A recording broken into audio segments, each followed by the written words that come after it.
आज की कहानी एक रहस्यमय कहानी है। आज सुमन की शादी का दिन था। आज सुमन बहुत खुश थी क्योंकि आज उसके पसंद के लड़के के साथ ही उसकी शादी हो रही थी।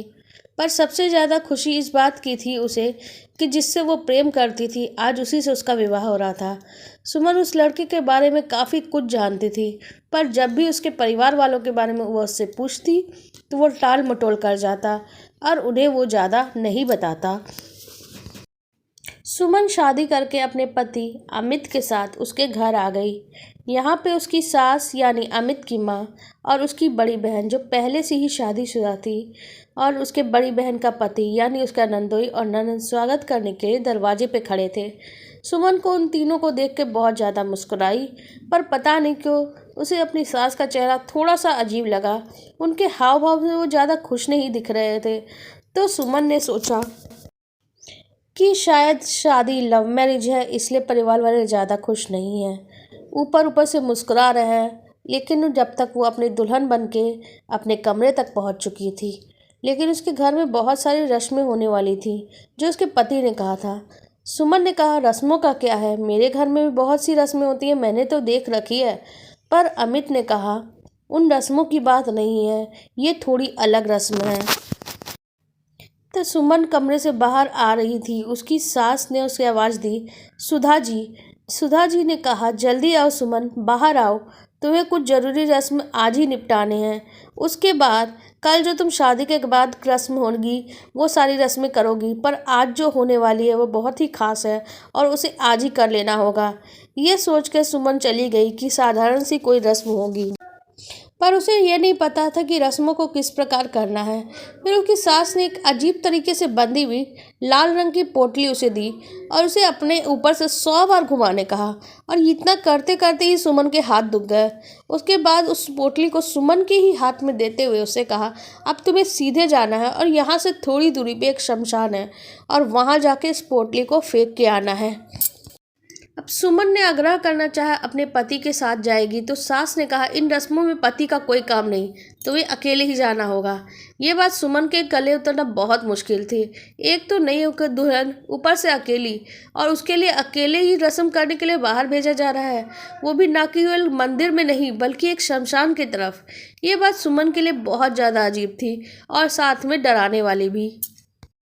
सुमन इन रस्मों को मना कर देती, लेकिन आज उसकी शादी का पहला दिन था। वो अपना इम्प्रेशन अपनी सास और परिवारजनों पे ख़राब नहीं करना चाहती थी, इसलिए वो इस रस्म के लिए तैयार हो गई। पर यह उसके लिए जानलेवा न बन जाए, क्योंकि शमशान में अक्सर उसने भूत की बात सुनी थी। सुमन अकेले चलती हुई जा रही थी शमशान की तरफ। उसे पोटली को वहाँ रखने के लिए चलती जा रही थी, पर उसके मन में बहुत सी बातें चल रही थी। और उसके वहाँ पहुँचने पर अचानक कोई उससे टकरा गया। उसने देखा कि एक लड़की है जो घूंघट पहनी हुई है और लहंगे टाइप की ड्रेस पहनी है। सुमन उसे देख के बहुत ज़्यादा डर गई। वो लड़की एक भूत थी या उससे टकराई जिससे वो डर गई, या सच में, हम इस कहानी में आगे जानेंगे। या भूत थी या सुमन की कोई और जान पहचान वाली, या कोई और जिसके बारे में सुमन सोच ही नहीं सकती थी। पर अब सुमन लौट के आ चुकी थी। बहुत बुरी तरह से वो डरी हुई थी, पर उसके पति और सास और उसकी बड़ी ननद आनंद से बैठी हुई थी, निश्चिंत बैठे थे और आराम से सोफे में बैठ के चाय पी रहे थे। सुमन ने घर आके देखा सब निश्चिंत बैठे हैं। उनका ऐसा व्यवहार देख के सुमन को अंदर ही अंदर बहुत गुस्सा आ रहा था। एक तो उसे इतनी खतरनाक जगह पे भेज दिया, ऊपर से ये लोग पी रहे हैं चाय बैठ के, और मुझे तो एक गिलास पानी तक नहीं पीने दिया इन रस्मों के नाम पे, और ये लोग निश्चिंत होकर चाय पी रहे हैं। सुमन को बहुत ज़्यादा गुस्सा आ रहा था, खास करके अपने पति अमित पे, क्योंकि शादी तो उसने भी की थी। इन रस्मों के साथ उसकी भी तो हिस्सेदारी होनी थी, पर इसमें हिस्सेदारी क्यों नहीं। वो इस तरह से देखकर उन लोगों को अपने पति का इशारा करके अपने पति से पूछी, तुम शांति से बैठ कर चाय पी रहे हो, मुझे एक गिलास पानी तक नहीं पीने दिया, और ये कौन सी रस्म होती है। मुझे शमशान में अजीबोगरीब पोटली मुझे 100 बार अपने ऊपर से घुमा के अकेले लेकर रखने के लिए भेज दिया, और तुम मेरे साथ क्यों नहीं चले। आखिर शादी तो तुम्हारी भी हुई है, सिर्फ मेरी थोड़ी ना हुई है। उसका पति अमित उसे शांत करता है, बोलता है, बस आज भर ये रस्म थी, कल से हम वो सारी रस्म करेंगे जो शादी के बाद की जाती है, फिर चाहे वो अंगूठी ढूंढने की रस्म हो या छाप तिलक की रस्म। पग फेरे की रस्म हो, जैसा भी हो, कुछ भी वैसा अलग नहीं होगा, जैसे होता है वैसे ही होगा। और शादी के बाद वैसी ही सारी रस्म होगी। अब तुम चिंता मत करो, अब कुछ भी गलत नहीं होगा। अब ये सुन के सुमन के मन में अजीब अजीब बात आने लगी। उसने सोचा इस परिवार के लोगों के मन में कितनी तरह की बातें छुपी हुई हैं। अगले दिन सारी रात सही तरीके से हो रही थी रस्में, और फिर जो दुल्हन के साथ होता है वो सब कुछ सामान्य तरीके से हो रहा था। और रिश्तेदारों तक को नहीं पता था, और ना ही सुमन के मायके वालों को। पर सुमन के मन में बहुत से विचार चल रहा था, शायद इसके बारे में कोई नहीं जानता था। पर सुमन ने एक फैसला लेने का सोच लिया था। सुमन एक तरफ अपनी सास को लेकर गई और सुधा जी से बोली, सुनिए मम्मी जी, कल मुझे कोई मिला था। बोली, यहाँ तो बहुत सारे लोग हैं, यहाँ कोई ना कोई मिलने तो आते रहेगा ना, आखिर शादी हुई है तो लोग तो मिलेंगे। सुमन ने कहा, मैं इन लोगों की बात नहीं कर रही हूँ, ना ही रिश्तेदारों की। कल मुझे जो रस्म की थी ना, उसमें कोई मिला था, कोई खास। ये सुनकर सुधा जी के चेहरे का तो रंग ही उड़ गया। तो सुधा जी ने पूछा, तुम किसकी बात कर रही हो? सुमन ने कहा, कल मुझे वो घूंघट वाली मिली थी, जिसके बारे में आप रात में बात कर रही थी ना दीदी से, मैं उन्हीं की बात कर रही हूँ। अब सुधा जी के चेहरे की रंगत तो उड़ गई। उन्होंने कहा, लगता है मैंने सारी बात सुन ली है इसने, और बोले, सारी बात तो मैंने सुन ली है और सारी रस्म भी निभा ली है। पर आप चिंता मत करिए, आपको भी लेकिन एक रस्म करना होगा, तभी आपको इस रस्म का फल मिलेगा। सुमन ने कहा, आपको और दीदी को भी जाना होगा मेरे साथ उस शमशान में, वरना ये रस्म अधूरी रह जाएगी और आपकी इच्छा भी अधूरी रह जाएगी। सुधा जी ने कहा, मैं किसी भी कीमत पे अपनी इच्छा अधूरी नहीं छोड़ सकती, मुझे ये करना है तो करना है। फिर भी दोनों चलने के लिए साथ हो गई। और फिर वहाँ पहुँच कर उन्होंने देखा एक घूंघट में एक बहुत ही लंबी सी औरत खड़ी है। उस औरत ने जोर से कहा, मुझे पता है तुम्हें अपना वारिस चाहिए, तुम चाहते हो कि तुम्हारी बहू की पहली संतान लड़का ही हो, इसीलिए तुमने इतनी सारी रस्म कराई।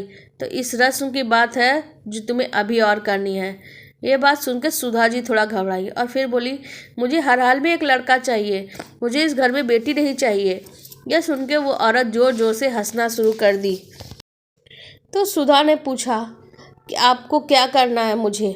मैं कहा, ज़्यादा कुछ नहीं, तुम्हारे सर पे तो कोई बोझ है, बस उसे ही हल्का कर दो। अब तुम्हें डर लगता है तुम्हारी बहू की अगर लड़की होगी तो वो बोझ बन जाएगी, तो अपने ही सर का बोझ क्यों नहीं हल्का कर देती? इससे तुम्हारी इच्छा तो पूरी हो ही जाएगी, और इच्छा पूरी करने की एक रस्म पूरी हो जाएगी। सुधा जी ने कहा, सर पे बोझ? ये बोझ, किस बोझ की बात कर रही हो तुम? तो औरत जोर जोर से हंसते हुए बोली, वो बोझ जो तेरे बगल में खड़ी है। और उसने सुधा जी की बेटी की ओर इशारा कर दिया। उसने कहा, तुम इसे कुर्बान कर दो, ये भी तो तुम्हारे सर का बोझ है। आखिर तुम्हारी बहू की बेटी होगी वो बोझ होगी, तो तुम्हारी बेटी भी तो बोझ है। अब इसे कुर्बान कर दो और तुम्हें कोई वारिस मिल जाएगा अपनी बहू के लिए। सुधा जी का तो इतना सुनना था कि वो जोर से चिल्ला उठी, क्या पागलों जैसी बातें कर रही हो? वो मेरी बेटी है, वो मुझ पर बोझ कैसे हो सकती है? वो तो मेरी जान है, मैं अपने बच्चों से बहुत ज़्यादा प्यार करती हूँ, और मैं उसे क्यों मारना चाहूँगी? तो फिर वो औरत जोर से हंसते हुए बोली, जैसे तुम्हारी बेटी है तुम्हारे सर पे बोझ नहीं, वैसे ही इस लड़की की बेटी बोझ कैसे हो सकती है? तो सुधा जी बोली, मैं तो इन लोगों का भला ही कर रही थी, ताकि इनका भविष्य में कभी दहेज की रकम जुटाना न पड़े। और बेटी क्या है, उसे तो विदा ही करना पड़ता है और सर पे बोझ बन के रहती है। यह बात सुन के वो औरत बोली, तो अपने बोझ को हल्का करो और यहाँ से जो फिर वारिस का इंतज़ार करो जाके। यह सुन के उसकी जो ननद थी, जो सुमन की ननद थी, वो ज़ोर ज़ोर से काँपने लग गई। इतने में जोरदार रोशनी हुई और सुधा जी एकदम से पीछे गिर गई। थोड़ी देर बाद उन्होंने देखा कि उनकी बेटी वहां मौजूद नहीं है, केवल उनकी बेटी का पति और उसकी नई बहू सुमन ही है। देख के सीधा जी जोर से चिल्लाई, मेरी बेटी कहाँ गई? और वो घूंघट वाली औरत भी गायब हो गई। एक पल को उसने सोचा कि शायद अब उसने अपनी बेटी को खो दिया है। इतने में सुमन सुधा जी के पास आई और उन्हें सहारा देके उठाया, और सुमन ने बोला, चलिए माँ जी, अब घर चलते हैं, इन्हें भी तो घर लौटना है। तो आखिर वारिस की तमन्ना जो पूरी करनी है, मुझे जल्दी घर पहुंचना है, जल्दी हम सारी रस्म करके आपकी वारिस की तमन्ना भी तो पूरी हो ही जाएगी। ये सुन के सुधा जी उस पर जोर से चिल्लाई, क्या कह रही हो तुम सुमन? तुम पागल तो नहीं हो गई हो? यहाँ मेरी बेटी का अता पता नहीं है।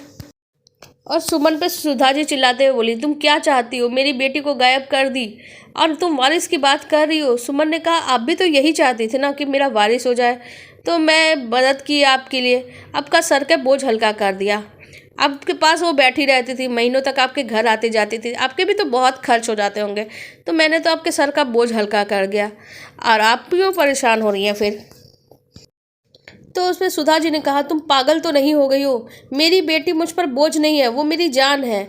तुम्हारे पति जैसा मेरा बेटा है, वैसी मेरी बेटी है, और वो तुम्हारे पति से भी पहले जन्मी थी, वो मेरी पहली संतान है, और तुम उसको बोले हो, तुम्हें शर्म नहीं आती? तो सुमन ने कहा, जो बच्चा अभी दुनिया में आने का उसका पता नहीं, आज उसके जन्म का ठिकाना नहीं, और उस बच्चे का लड़की होने पे उसे पहले से बोझ बता रहे हैं, तो आपकी बेटी भी तो फिर बोझ ही होगी। इतना सुन के सुधा जी की आंखों में आंसू आ गए। उन्होंने माफ़ी मांगना शुरू कर दिया, पर अब क्या हो सकता है, तुम्हारी वजह से तो मेरी बेटी गई, लेकिन इसमें तुम्हारी भी कोई गलती नहीं। उन ऊट पटांग रस्मों की वजह से मेरा साथ ऐसा हुआ। अब घूंघट वाली चुड़ैल लगता है मेरी बेटी को ले गई, अब मैं क्या करूँगी? हाय राम, मेरी बच्ची। सुधा जी बहुत ज़्यादा प्रायश्चित करने लगी और पछताते हुए बोली, मुझे माफ़ कर दो, लगता है मैं अपनी बेटी को खो के सही रास्ते पे आ जाऊंगी, पर अब क्या हो सकता है, मैं बहुत दुखी हूँ। सुमन, जो भी तुम्हारा बच्चा हो, मुझे कोई एतराज़ नहीं। सुमन ने कहा, तो फिर इन रस्मों का करने का क्या मतलब? तो सुधा जी ने कहा, मुझे किसी ने कहा था अगर ऐसा करेंगे तो सर पे कोई बोझ नहीं होगा, एक बेटी नहीं पैदा होगी, पर मैं खुद भूल गई थी कि मैं खुद एक बेटी की माँ हूँ। अब इतनी देर में फिर से एक रोशनी चमकी और उस रोशनी के साथ सुधा जी की बेटी सुमन की ननद वापस आ गई और उसके चेहरे पे मुस्कान थी। ये देख के सुधा जी के आंसू रुक नहीं रहे थे। उन्होंने झट से अपनी बेटी को गले लगा लिया और बोला, तू कहाँ चली गई थी बेटी? कौन ले गई थी? वो क्या चुड़ैल तुम्हें खींच के ले गई थी? उसके बाद सुमन की ननद के भी आंखों में आंसू आ गए और उसने कहा, मुझसे एक गलती का एहसास हो गया। मैं खुद एक बेटी हूँ, न सिर्फ बेटी हूँ बल्कि एक बेटी की माँ भी हूँ। फिर भी मैंने एक अजन्मे बच्चे, जिसका तो अभी अता पता नहीं, उसके बारे में इतना बुरा सोचा। मुझे अपने आप पे पछतावा हो रहा है।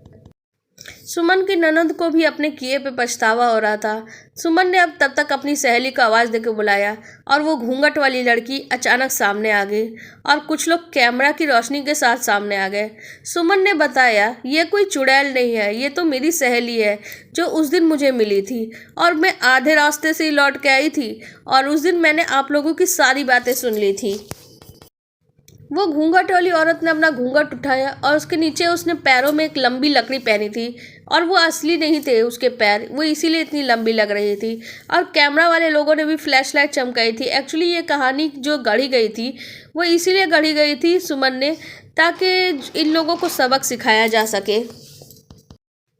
सुमन ने वापस लौट के सुना था कि उसके पति और सास ननद हमारे घर में बोल रहे थे कि लड़का ही होना चाहिए।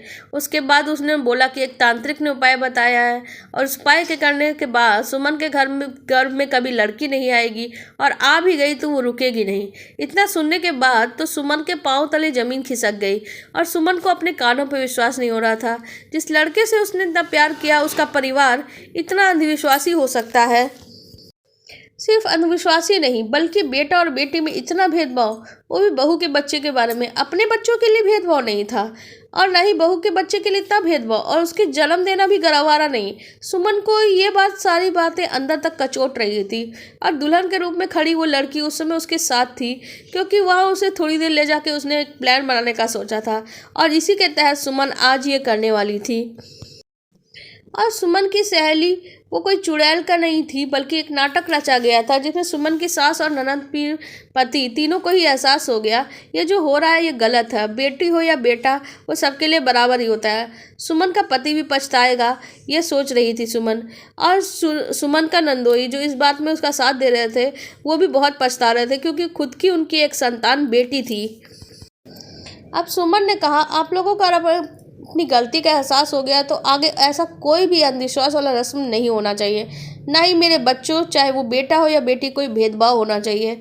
और ये बात कान खोल के सुन लो, वरना आगे मैं और भी चीज़ कर सकती हूँ। मैं महिला संगठनों को सूचना दे सकती हूँ और पुलिस में भी कंप्लेंट कर सकती हूँ। अब सुधा जी ने कहा, मुझसे गलती का एहसास हो गया मुझे। मेरी बेटी मेरे लिए इतनी कीमती है तो मैं तुम्हारी संतान के बारे में इतना बुरा नहीं सोच सकती। मेरे बेटी और उसके पति को भी इसका एहसास हो गया। अब घर जाने के बाद अमित के कान में खींचूंगी, अगर इस रस्म में तुम्हारा साथ दिया तो। मेरा साथ दे के उसने बहुत गलती की है और उसने भी ये गलती की है। तुम चाहे उसको जितना चाहे उतना फटकार लेना, क्योंकि उसमें भी उसकी भी गलती है। उसके बाद सुमन की सहेली अपने कैमरामैन और लोगों के साथ जाने के लिए तैयार हो गई और सुमन को बहुत अच्छे से गले लगाई। तभी सही समय पे फैसला कर लिया।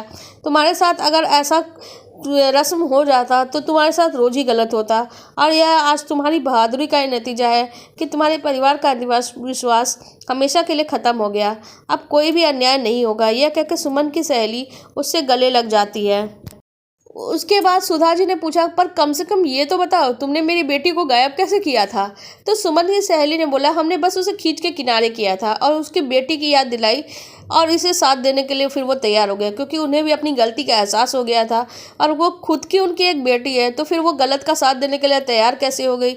बस इसी बात के साथ वो हमारा साथ देने के लिए तैयार हो गई। अब हमको बस आपको ही इस अंधविश्वास से बाहर निकालना था। उसके बाद सुधा जी ने अपनी बहू सुमन और उसकी बेटी के साथ उसके बेटी और उसके पति के साथ घर आ गई। अमित उनका इंतजार कर रहा था, तो अमित पे देखते ही सुमन चिल्लाई, तुम कैसे पति हो? मैंने तुमसे प्रेम विवाह किया था। क्या तुम्हारी इतनी हिम्मत नहीं कि माँ के खिलाफ जो गलत रस्म हो रही है उस अंधविश्वास के खिलाफ कुछ बोल सको? यह सुन के अमित को भी अपनी गलती का एहसास हुआ और सारी बात पता चलने के बाद अमित ने भी सुमन से माफ़ी मांगी। पर आज सुमन समझ चुकी थी कि इस घर में अंधविश्वास की तो अब कोई जगह नहीं, ना ही अन्य कोई ऐसे रस्मों की जगह है। पर आज अगर वो विद्रोह नहीं करती तो आगे भी उसके साथ ऐसा ही अन्याय होते रहता। पर आज सुमन खुश थी कि इन सब में सब उसके साथ है। पर अगर इन रस्मों को मानते जाती तो उसका साथ तो कोई नहीं देता, पर इन अंधविश्वासों के चक्कर में वो पूरी तरह से डूब जाती इस अंधविश्वास के अंदर ही। तो आज अपने सुमन को अपने फैसले पे खुद ही गर्व हो रहा था। आपको हमारी ये कहानी कैसी लगी कमेंट सेक्शन में ज़रूर बताइएगा।